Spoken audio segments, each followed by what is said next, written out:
महादेव। श्री शिवाय नमस्तुभ्यम। तो कार्तिक माह का पावन महीना प्रारंभ हो चुका है और आज है 18 अक्टूबर और 18 अक्टूबर से लेकर 15 नवंबर तक कार्तिक माह का महीना है, जो कि बहुत ही पवित्र माना गया है हमारे पुराणों में, हमारे वेदों में।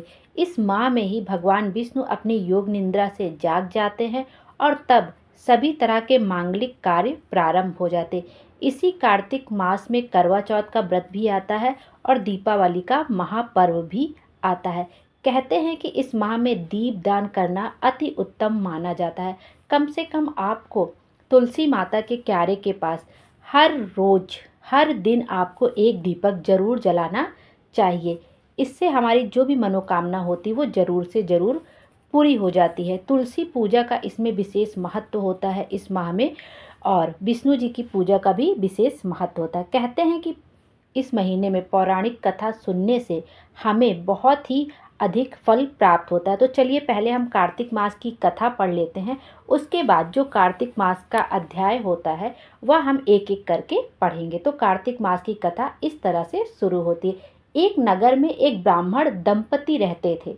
वे दोनों प्रतिदिन 7 कोस दूर गंगा और यमुना नदी में स्नान करने जाते थे। इतनी दूर आने जाने से ब्राह्मण की पत्नी बहुत थक जाती थी। एक दिन उसने अपने पति से कहा कि हमारा एक पुत्र होता तो कितना अच्छा होता।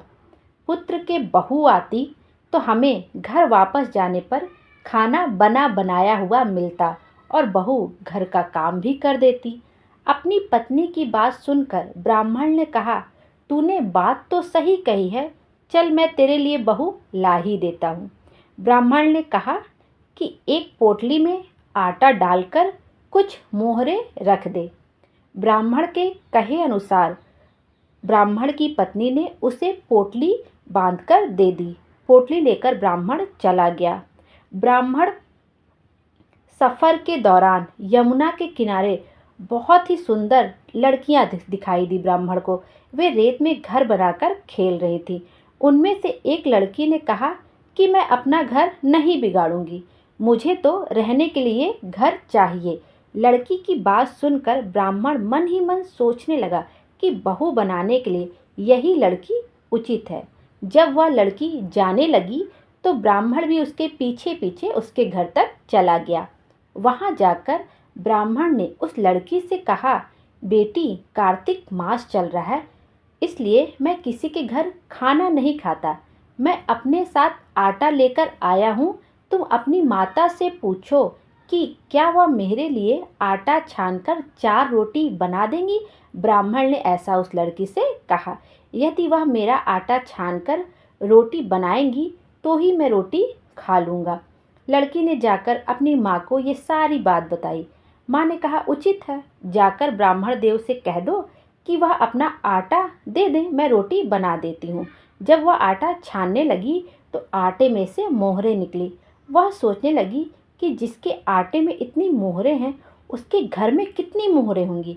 जब ब्राह्मण खाना खाने बैठा तो लड़की की माँ ने उस ब्राह्मण से पूछा, क्या आपका कोई लड़का है और क्या आप उस लड़के की सगाई करने जा रहे हो। यह सुनकर ब्राह्मण ने कहा, मेरा लड़का तो काशी में पढ़ने गया हुआ है, लेकिन यदि तुम कहो तो खांड कटोरे से विवाह करके तेरी बेटी को अपने साथ ले जाऊं। लड़की की माँ ने लड़की की खांड कटोरे से शादी करके ब्राह्मण के साथ भेज दिया। ब्राह्मण ने घर आकर कहा, रामू की माँ, दरवाजा खोलो। दरवाजा खोलकर देखो, मैं तेरे लिए बहू लेकर आया हूँ। ब्राह्मण की पत्नी भीतर से ही बोली, हमारे तो कोई बेटा बेटी नहीं है, तो बहू कहाँ से आए। दुनिया ताने मारती थी, अब आप भी मारने लगे। ब्राह्मण ने कहा, तू दरवाजा खोलकर तो देख। जब ब्राह्मणी ने दरवाजा खोला तो सामने बहू को खड़ी देखा। उसने बहू का स्वागत किया और आदर सत्कार से अंदर ले गई। अब जब ब्राह्मण अपनी पत्नी के साथ नदी स्नान करने जाता तो पीछे से बहू घर का सारा काम करके और खाना बनाकर रखती थी। वह उनके कपड़े धोती और रात को हाथ पैर भी दबाती थी। इस तरह बहुत दिन बीत गए।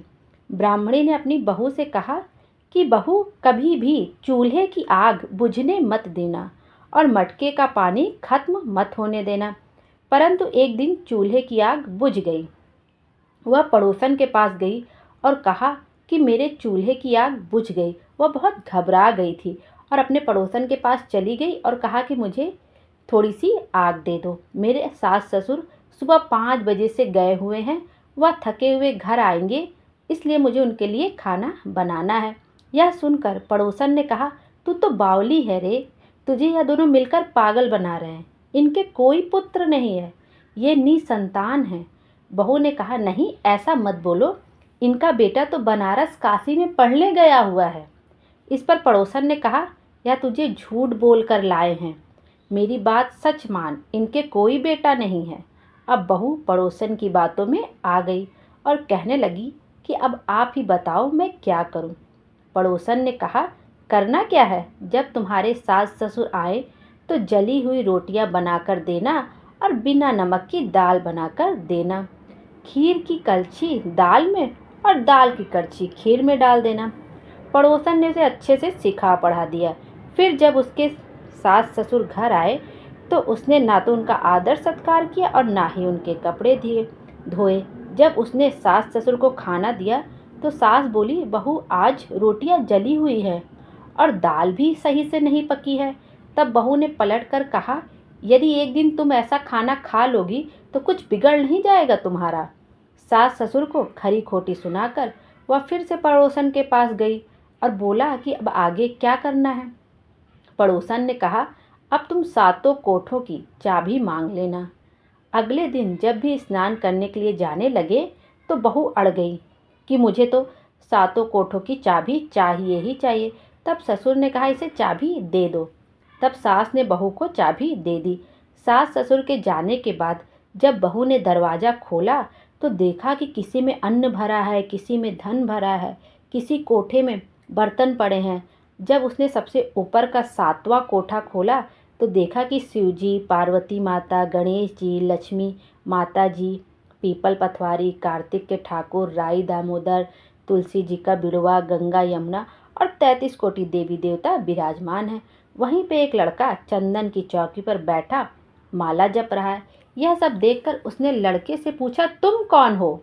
तब लड़का बोला कि मैं तेरा पति हूँ, अभी दरवाज़ा बंद कर दे, जब मेरे माता पिता आएंगे तब दरवाज़ा खोलना। यह सब देखकर बहुत बहुत खुश हुई और 16 श्रृंगार कर सुंदर वस्त्र पहनकर अपने सास ससुर का इंतजार करने लगी। उसने अपने सास ससुर के लिए अच्छे अच्छे पकवान बनाए। जब उसके सास ससुर घर पर आए तो उसने उनका आदर सत्कार किया और प्रेम पूर्वक खाना खिलाया और हाथ पैर दबाने लगी। पैर दबाते दबाते बहू ने कहा कि माँ, आप इतनी दूर गंगा यमुना स्नान करने के लिए जाती हो तो आप थक जाती हो, इसलिए आप घर पर ही स्नान क्यों नहीं करती हो? यह सुनकर सास कहने लगी कि बेटी, गंगा यमुना घर पर तो नहीं बहती हैं। तब उसने कहा, हाँ माँ जी, बहती हैं, चलो मैं आपको दिखाती हूँ। जब बहू ने 7वां कोठा खोलकर दिखाया तो उसमें शिव जी, पार्वती जी, गणेश जी, लक्ष्मी जी, पीपल पथवारी, कार्तिक के ठाकुर, राई दामोदर, तुलसी जी का बिड़वा, गंगा यमुना बह रही थी और 33 कोटि देवी देवता विराजमान हैं। वहीं चौकी पर बैठा एक लड़का माला जप रहा है। माँ ने उसे देखकर कहा, बेटा तू कौन है? लड़के ने जवाब दिया कि मुझे कार्तिकेय देव ने भेजा है। माँ ने कहा, बेटा यह संसार कैसे मानेगा कि तू मेरा बेटा है? माँ ने कुछ विद्वान पंडितों से मदद मांगी। पंडितों ने कहा, इस पार बहू बेटा खड़े हो जाए और उस पार माँ खड़ी हो जाए। माँ ने चमड़े की अंगियाँ पहनी हो और छाती में से दूध की धार निकलकर बेटे की दाढ़ी मूछ भीगे और पवन पानी से गठजोड़ा बंधे, तब मानेंगे कि यह इस माँ का ही बेटा है। उसने ऐसा ही किया। चमड़े की अंगियाँ फट गई और छाती में से दूध की धार निकलकर बेटे की दाढ़ी मूछ भीग गई। पवन पानी से बहू बेटे का गठजोड़ बंध गया। यह सब देखकर ब्राह्मण और उसकी पत्नी का खुशी का ठिकाना ना रहा। यह सब देखकर ब्राह्मण और उसकी पत्नी बहुत खुश हुए। तो यह थी कार्तिक मास की कथा। हे कार्तिक के ठाकुर जी, जैसे ब्राह्मण और ब्राह्मणी को बहू बेटा दिया वैसे सबको देना। कार्तिक मास की कथा कहने, सुनने और हुंकारा भरने वाले सब पर कृपा करना। जय हो कार्तिक की। इस तरह से कार्तिक मास की कथा समाप्त होती है। अब हम लोग देख लेते हैं कार्तिक मास के कथा का पहला अध्याय, जो कि इस प्रकार है।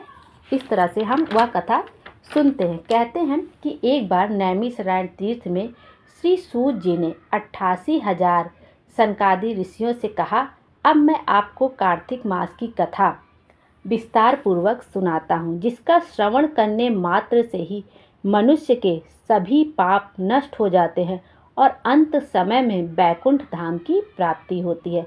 सूत जी ने कहा, श्री कृष्ण जी से अनुमति लेकर देवर्षि नारद के चले जाने के पश्चात उन्होंने कथा कहना शुरू किया। मैं सिमरू माता शारदा, बैठे जिह्वा आए, कार्तिक मास की कथा लिखे कमल हर्षाए।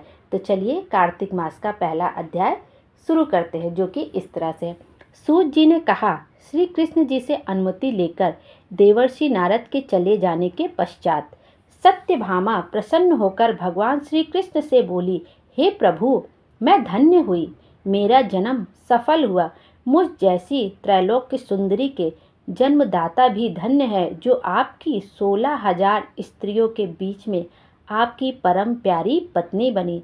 मैंने आपके साथ नारद जी को वह कल्प वृक्ष आदि पुरुष विधि पूर्वक दान में दिया, परंतु वही कल्प वृक्ष मेरे घर लहराया करता है। यह बात मृत्युलोक में किसी स्त्री को ज्ञात नहीं है। हे त्रिलोकीनाथ, मैं आपसे कुछ पूछने की इच्छुक हूँ। आप मुझे कृपया कार्तिक महात्म्य की कथा विस्तार पूर्वक सुनाइए, जिसको सुनकर मेरा हित हो और जिसके करने से कल्प पर्यंत भी आप मुझसे विमुख ना हो। सूत जी आगे बोले, सत्यभामा के ऐसे वचन सुनकर श्री कृष्ण जी हंसते हुए सत्यभामा का हाथ पकड़ा और अपने सेवकों को वहीं रुकने के लिए कहकर विलासयुक्त अपनी पत्नी को कल्प वृक्ष के नीचे ले गए। फिर हंसकर बोले, हे प्रिय, 16,000 रानियों में से तुम मुझे प्राणों के समान प्यारी हो। तुम्हारे लिए मैंने इंद्र एवं देवताओं से विरोध किया था। हे कांते, जो बात तुमने मुझसे पूछी है उसे सुनो। एक दिन मैंने सत्यभामा तुम्हारी इच्छा पूर्ति के लिए गरुड़ पर सवार होकर इंद्रलोक जाकर कल्प वृक्ष मांगा। इंद्र द्वारा मना किए जाने पर इंद्र एवं गरुड़ में घोर संग्राम हुआ और गौलोक में भी गरुड़ जीव गौवों से युद्ध किया। गरुड़ की चोट से उनके कान एवं पूंछ कटकर गिरने लगे, जिससे 3 वस्तुएं उत्पन्न हुई। कान से तंबाकू, पूंछ से गोभी और रक्त से मेहंदी बनी। इन तीनों का प्रयोग करने वाले को मोक्ष नहीं मिलता। तब गौवों ने भी क्रोधित होकर गरुड़ पर वार किया, जिससे उनके 3 पंख टूटकर गिर गए। इनके पंख से नीलकंठ, दूसरे से मोर और तीसरे से चकवा चकवी उत्पन्न हुए। हे प्रिय, इन तीनों का दर्शन करने मात्र से ही शुभ फल प्राप्त हो जाता है। यह सुनकर सत्यभामा ने कहा, हे प्रभु, कृपया मुझे मेरे पूर्व जन्मों के विषय में बताइए कि मैंने पूर्व जन्म में कौन कौन से दान, व्रत व जप नहीं किए हैं। मेरा स्वभाव कैसा था, मेरे जन्मदाता कौन थे और मुझे मृत्युलोक में जन्म क्यों लेना पड़ा। मैंने ऐसा कौन सा पुण्य कर्म किया था जिससे मैं आपकी अर्धांगिनी हुई। श्री कृष्ण ने कहा, हे प्रिय, अब मैं तुम्हारे द्वारा पूर्व जन्म में किए गए पुण्य कर्मों को विस्तार पूर्वक कहता हूँ, उसे ध्यान से सुनो। पूर्व समय में सतयुग के अंत में मायापुरु में अत्रि गोत्र में वेद वेदांत का ज्ञाता देव शर्मा नामक एक ब्राह्मण निवास करता था। वह प्रतिदिन अतिथियों की सेवा, हवन और सूर्य भगवान का पूजन किया करता था। वह सूर्य के समान तेजस्वी था। वृद्धावस्था में उसे गुणवती नामक कन्या की प्राप्ति हुई। उस पुत्रहीन ब्राह्मण ने अपनी कन्या का विवाह अपने ही चंद्र नामक शिष्य के साथ कर दिया। वह चंद्र को अपने पुत्र के समान मानता था और चंद्र भी उसे अपने पिता की भांति सम्मान देता था। एक दिन वे दोनों कुश व समिधा लेने के लिए जंगल में गए। जब वे हिमालय की तलहटी में भ्रमण कर रहे थे तब उन्हें एक राक्षस आता हुआ दिखाई दिया। उस राक्षस को देखकर भय के कारण उनके अंग शिथिल हो गए और वे वहां से भागने में भी असमर्थ हो गए। तब उस काल के समान राक्षस ने उन दोनों को मार डाला। चूंकि वे धर्मात्मा थे, इसलिए मेरे पार्षद उन्हें मेरे बैकुंठ धाम में मेरे पास ले आए। उन दोनों द्वारा आजीवन सूर्य भगवान की पूजा किए जाने के कारण मैं दोनों पर अति प्रसन्न हुआ। गणेश जी, शिव जी, सूर्य व देवी, इन सब की पूजा करने वाले मनुष्य को स्वर्ग की प्राप्ति होती है। मैं एक होता हुआ भी कल और कर्मों के भेष से 5 प्रकार का होता हूँ, जैसे एक देवदत्त, पिता, भ्राता आदि नामों से पुकारा जाता है। जब वे दोनों विमान पर आरूढ़ होकर सूर्य के समान तेजस्वी, रूपवान, चंदन की माला धारण किए हुए मेरे भवन में आए तो वे दिव्य भोगों को भोगने लगे। इस प्रकार से कार्तिक मास की कथा का पहला अध्याय यहीं पर समाप्त होता है। कल हम लोग दूसरे अध्याय को सुनेंगे और अपने जीवन को कृतार्थ करेंगे। कहते हैं कि कार्तिक मास में हमें कार्तिक मास के जितने भी अध्याय हैं सबका श्रवण जरूर करना चाहिए। इस कथा का श्रवण करने मास से ही हमारे जीवन में जितने भी पाप हमसे हुए रहते हैं वे नष्ट हो जाते हैं और भगवान विष्णु की अति कृपा हमारे ऊपर होती है। श्री शिवाय नमस्तुभ्यम। हर हर महादेव। भोले बाबा हम सब की मनोकामना पूरी करें और हमारे जीवन को खुशियों से भर दे। थैंक